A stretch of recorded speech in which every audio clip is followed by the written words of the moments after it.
Oh, absolutely gorgeous. Hello everybody again from Green Island. Just step outside my back door and I'm greeted with this beautiful perfume. Vanilla-y, clovey scent of one of my favourite plants, Daphne Bellua Jacqueline Postel. One of my favourite plants because it's so good in design terms. It looks good for such a long part of the year. It's evergreen, it's disease and pest resistant. It has these beautiful fragrant flowers that flower for a good 3 months. It'll start flowering, I reckon by Christmas I can get a couple of sprigs for the table. And it'll still be going right to the end of March, so over 3 months of perfumed flowers. As with all scented plants at this time of year, they flower for a long time because they have to attract their pollinators, and there aren't many pollinators around at this time of year. And you'll notice that on a mild day as it is today, they really give off the scent. So in fact, I've got lots of these around the garden, and as I take a walk, I can often smell them for 30 yards before I get to the actual plant. And this is the plant giving off its perfume and its scent and saying to the pollinators, come out, I know you're out today, it's warm, come and pollinate the flowers now.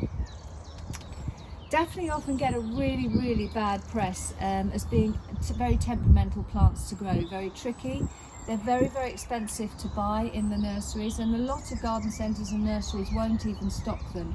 And if they do stock them, they certainly won't guarantee them. They're one of the very few plants that you won't get a guarantee on when you buy them.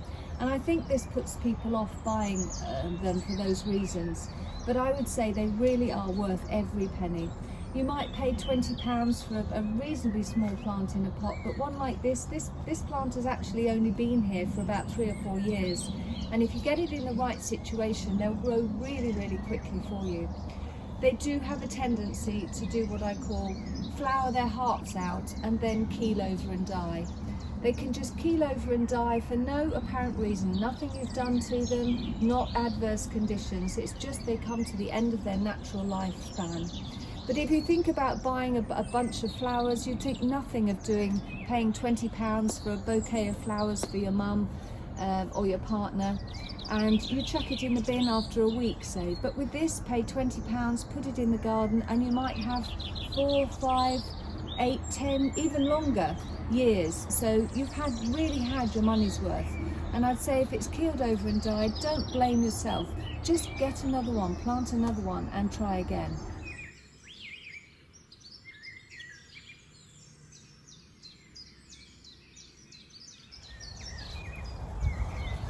So this is another one of my favourite Daphne Belluas. Daphne Bellua variety Glacialis Gurkha.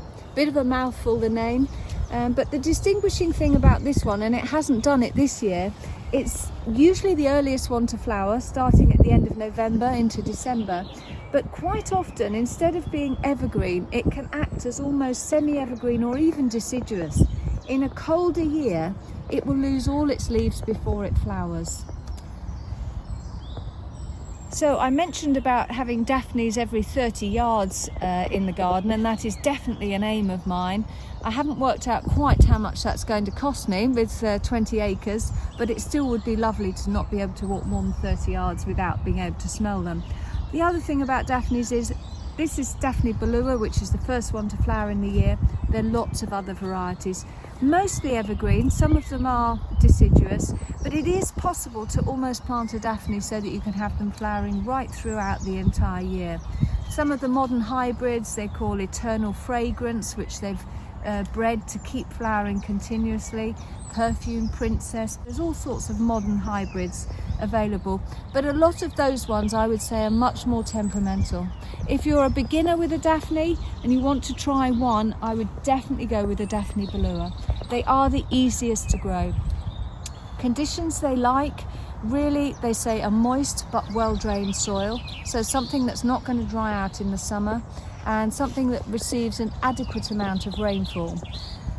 My Daphnes, obviously being in East Anglia, we do not get much rainfall in the summer, and I would say as long as you water them for the first couple of years until they're established, once you get to that point they are actually quite drought resistant.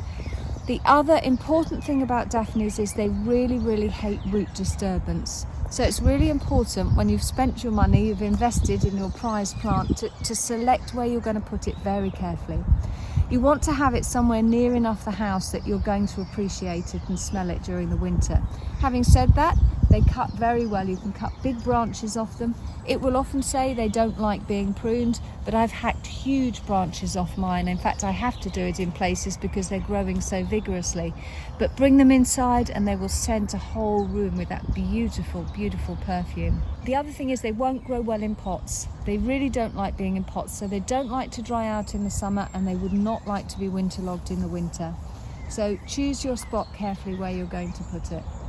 But I would say every garden should definitely have a Daphne. And if I had to choose in fact, even my top 3 plants, if I could only have 3 plants, Daphne Bellua, Jacqueline Postel would most definitely be one of those 3.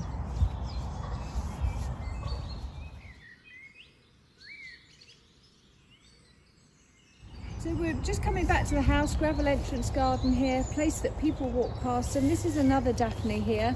Similar in that the flowers look identical to Daphne Bellua, Jacqueline Postel. This one is Daphne odora, Oreo marginata. It's actually not my favourite variety because of variegation in the leaves. It flowers usually in March, but again gives off that beautiful scent, and you'll see the shrub is quite a different shape. It's a much more rounded shape. But these definitely have the tendency to keel over and die, much more than Daphne Bellua. That's why I would recommend those for beginners. But nevertheless, very, very good plants for scent in the garden. The other thing you'll notice with this one, it has lost a few of its leaves, and I would say that's because it's in a sunnier position. So ideally with Daphnes, they want to be in part shade. So sun for some of the day and part shade for the rest of the day. Although I have to say that a lot of mine, as long as they've got adequate moisture, they do perfectly well in full sun. But the ideal optimal conditions for them would be in a part shaded position.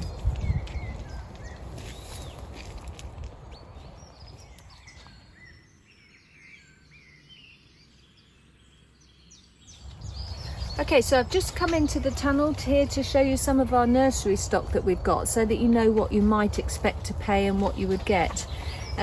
This is an interesting one here. Same plant, Daphne Bellua, Jacqueline Postel, but you can see for some reason it's behaved like a deciduous plant and it's lost all its leaves, but it still looks absolutely beautiful flowering on the bare stems. But the price tag on these is £16, and you might think that's quite a lot, especially if you bought it when it wasn't flowering. But trust me, plant that and in a couple of years you will have one of those lovely specimens that we've been looking at in the garden this morning.